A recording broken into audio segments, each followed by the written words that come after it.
ఎన్నటికీ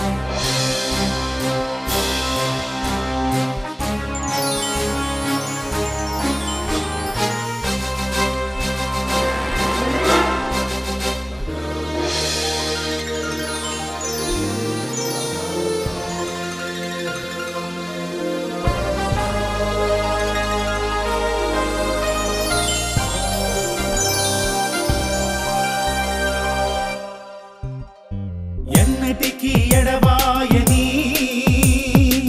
శాశ్వతమైన ప్రేమతో అందరినీ బ్రతికించే నిత్యమైన కరుణతో రెపరెపలాడుచూ పిలుస్తూ ఉన్నది జయకేతనమై జయకేతనమై తరంగ ఘోషలా వినిపిస్తున్నది విజయనాదమై విజయనాదమై అఘముల బాపే నిజమిదని బోధించే పరలోక రాజ్యధ్వని అఘముల బాపే నిజమిదని బోధించే పరలోక రాజ్యధ్వని అగాపే విజయధ్వని అగాపే విజయధ్వని అగాపే విజయధ్వని అగాపే విజయధ్వని. దేవునికి మహిమ కలుగునుగాక. యూదా పత్రిక 3-4 వచనాలను మనం ధ్యానించడం గత వారమే మొదలుపెట్టాం. యూదా పత్రిక 3-4 వచనాలలో ఈ రీతిగా వ్రాయబడింది. ప్రియులారా, మనకందరికీ కలిగడు రక్షణ గురించి మీకు వ్రాయవలనని విశేషాసక్తి కలిగిన వాడనై ప్రయత్నపడుచుండగా పరిశుద్ధులకు ఒక్కసారి అప్పగింపబడిన బోధ నిమిత్తము మీరు పోరాడవలనని మిమ్మల్ని వేడుకొనొచ్చు మీకు వ్రాయవలసి వచ్చెను. ఎలయనగా కొందరు రహస్యముగా జొరబడి ఉన్నారు. వారు భక్తిహీనులై మన దేవుని కృపను కామాతురత్వమునకు దుర్వినియోగపరచుచు మన అద్వితీయ నాథుడును ప్రభు అయిన యేసుక్రీస్తును విసర్జించుచున్నారు. ఈ తీర్పు పొందుటకు వారు పూర్వమందే సూచింపబడిన వారు. చాలా కుతంత్రములతో కూడిన విధానములో ప్రజలను దుర్బోధలలో చిక్కుకునేలాగా చేసి వారి పునాదిలోనే, అనగా వారి ఆరంభ దశలోనే, వారికి ఫౌండేషన్ పునాది వేయబడిన సమయములోనే భయంకరంగా గాయపరచుటకు ఆది నుండే శత్రువైన వాడు వివిధ రీతులుగా కుతంత్రములతో పన్నాగములు పన్నుచు ఉంటూ ఉన్నాడు. దుర్బోధలలో చిక్కుపరచటం. ఈనాడు బోధలు చాలా విచిత్రమైనవి క్రైస్తవ లోకములోనికి వచ్చి ఉన్నాయి. బోధలు చూస్తే నవ్వాలో ఏడవాలో తెలియటంలా. వెనకటికి ఒక హేతువాది ఇదే విజయవాడ పట్టణంలో నాతో మాట్లాడుతూ అన్నాడు కదా, సార్ మనిషి కోతి నుండి వచ్చాడు అనటానికి మీ బైబిల్లోనే ఆధారం ఉందన్నాడు. నాకు ఆశ్చర్యం వేసింది. నేను అన్నాను, అట్లాంటి రెఫరెన్స్ ఏం బైబిల్లో లేదు. ఉంది సార్ అన్నాడు. ఎక్కడుందన్నా? మీ మొట్టమొదటి పుస్తకం ఆదికాండములోనే ఉందన్నారు. ఏంటన్నా?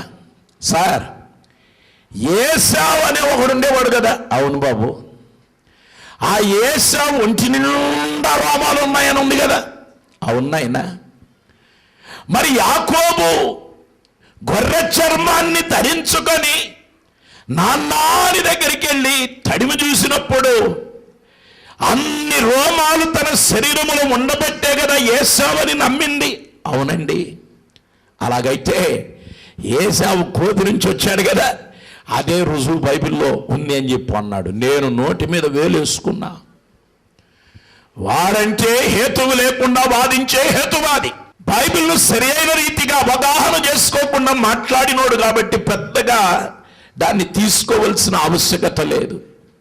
కానీ అన్నీ తెలుసు అన్న క్రైస్తవుడు, క్రైస్తవ బోధకుడు నేడు బైబిల్ను తనకిష్టానుసారంగా తనకిచ్చవచ్చినట్లుగా అనుకూలంగా మలచుకొని లాక్కు వెళ్ళిపోతున్నాడు. పాపం చేయటానికి కొంతమంది పాస్టర్లు లైసెన్స్ ఇవ్వటానికి రెడీగా బయలుదేరారు. ఏది చేసినా పర్వాలా, నీ రక్షణ నష్టం కాదని బోధించే బోధకులు, సంస్థలు, సంఘాలు ఉన్నాయి. నువ్వు ఎన్ని తప్పులైనా చెయ్యి, ఎన్ని పాపాలైనా చెయ్యి, ఎన్ని దోషాలైనా చెయ్యి, ఏం పర్వాలా, సంఘ సభ్యత్వం మాత్రం నష్టపరచుకోకూడదు. నువ్వు తల క్రిందులుగా ఉండి పాపం చేయి పర్వాలా, సంఘములో మాత్రం నువ్వు ఉండాలి. ఎన్ని తప్పుడు బోధలండి ఈరోజు వచ్చింది. ఎవరికి ఇష్టం వచ్చినట్లుగా దేవుని యొక్క వాక్యాన్ని తీసుకువెళ్ళి బోధించేటటువంటి వ్యక్తులు కనబడుతున్నారు. దుర్బోధలు. ప్రజలకు కూడా ఏం కావాలంటే దుర్బోధలే కావాలి. ఇప్పుడు ప్రజలకు మంచి బోధ అక్కర్లా. కారణం ఏంటంటే దురద చెవులు కలిగిన వారు కల్పనా కథల వైపు ప్రజానికం తిరిగేటటువంటి కాలంలోనికి వచ్చాం. అందుకే ప్రియ శ్రోతలారా, దుర్బోధల వైపు మళ్ళకండి, తప్పుడు బోధల వైపు వెళ్ళకండి. అలాగే దేవుని యొక్క వాక్యముల పలంది ఉందా లేదా అని చెప్పి లేఖనములను పరిశోధించండి. జాగ్రత్త. ఆది నుంచి మనుష్యుణ్ణి గాయపరుస్తూ వస్తున్నాడు బోధల విషయంలో.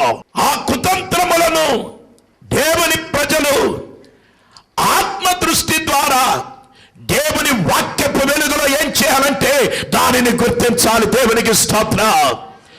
ఆత్మదృష్టి కావాలి. పైపెచ్చు దేవుని వాక్యపు వెలుగులో ఏం చేయాలంటే ఆ బోధలను మనము గుర్తించాలి.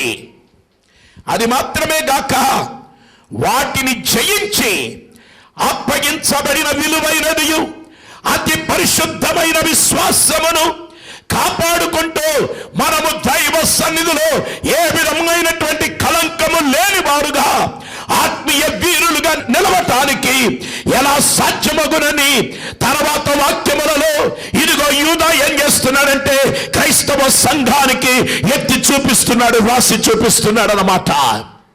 అందుకే దేవుని వాక్యపు సత్యాలలో మనం నిలబడి ఉండాలి.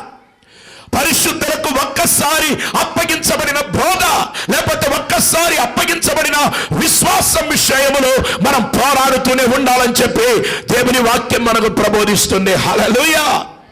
కొద్ది సంవత్సరాల క్రితం, అనగా దాదాపు 20 సంవత్సరాల క్రితం ఒక ఆరాధన విజయవాడలో చెట్టు కింద పెడుతున్నాను పార్కులో. ఇంకొక ఆరాధన టెంపరీగా ఒక స్థలములో ఒక షెడ్ వేసి ఆరాధన పెడుతున్నాను. మా బంధువు ఒక ఆయన వచ్చాడు. ఆయన వచ్చి అన్నాడు కదా, ఎందుకురా నీకు ఈ బాధ, చెట్టు కింద ఏంట్రా ఆరాధన, ఎవరి స్థలములోనూ షెడ్ వేసి ఏంట్రా ఆరాధన, మా దాంట్లో వచ్చి చేరైపోయి అని చెప్పి అన్నాడు. ఆ సంస్థ పేరు చెప్పను.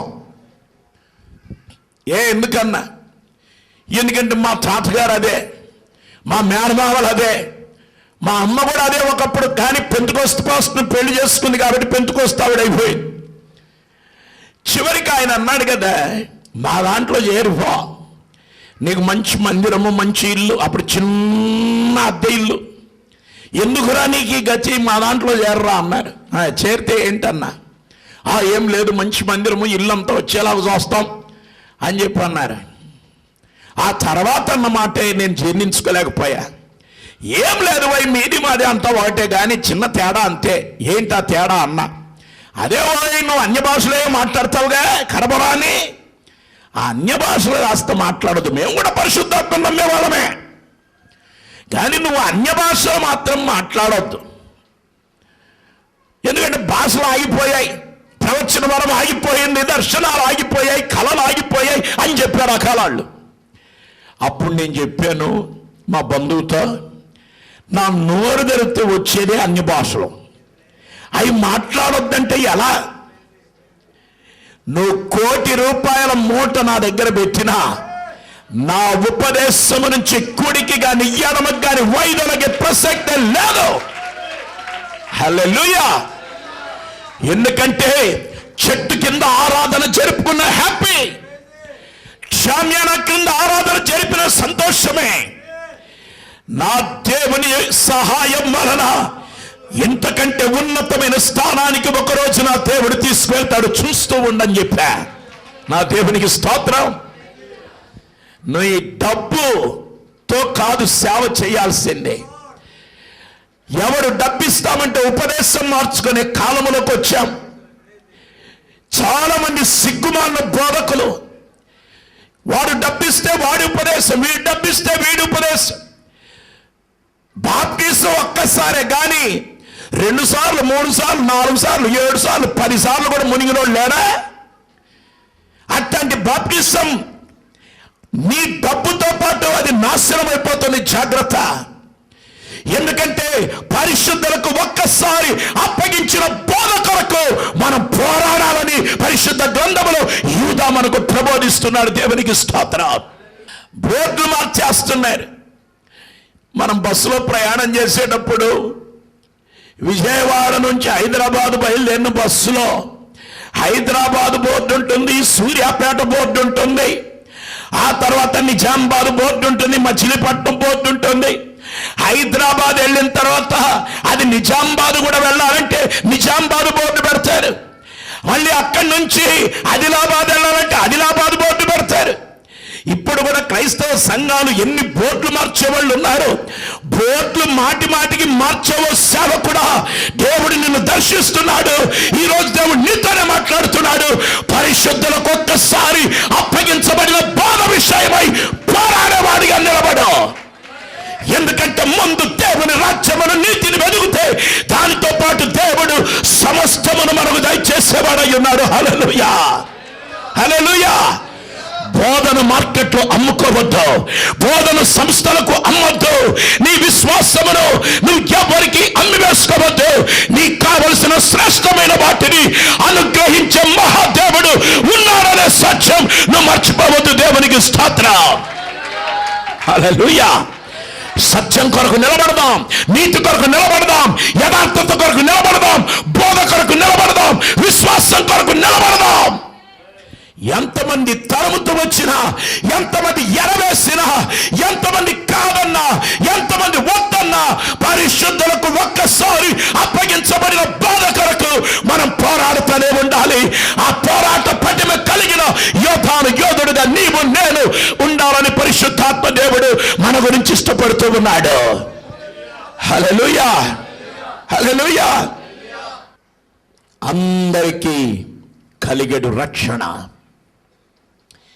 మనకందరికీ కలిగేడు రక్షణను గురించి మీకు వ్రాయవలనని విశేష ఆసక్తి కలిగిన వాడనై ప్రయత్న పడుచున్నాను అని చెప్పి యూదా చెప్తున్నాడు. కామన్ సాల్వేషన్ అని మనకి ఇంగ్లీష్ బైబిల్లో కనబడుతుంది. సాధారణమైన సామాన్యమైన రక్షణ అని దాని అర్థం. కామన్ సాల్వేషన్ అంటే మానవుని ఆత్మరక్షణ సామూహికమైనదని కాదు దాని అర్థం. యేసు క్రీస్తు కల్వరి శిలువలో సంపూర్తి చేసిన విమోచన సర్వలోకములోనున్న సమస్త జాతులకు విశ్వసించు ప్రతి వానికి దేవుని యొక్క ఉచితమైన దానమై ఉన్నదని దీని యొక్క అర్థమై ఉందన్నమాట. అలాగే వ్రాయుటకు మంచిదైన ఒక అంశమే యూదా ఈ భాగములో తీసుకున్నాడు. అందరికీ రక్షణ, ప్రతి మనిషికి రక్షణ. దీంట్లో ఉన్న ప్రాముఖ్యత ఏమిటంటే సాధారణమైన రక్షణను గురించి ఒక పత్రిక వ్రాయటానికి తాను విశేషాసక్తిని కనబరచడం జరుగుతుంది. అలా యూదా ఈ పత్రిక వ్రాయుటలో కార్యోన్ముఖుడై ఉంటూ ఉండగా పరిశుద్ధాత్ముడు అతనికి ఒక నూతనమైన నిర్దేశమును అనుగ్రహించటం జరిగింది. ఎందుకంటే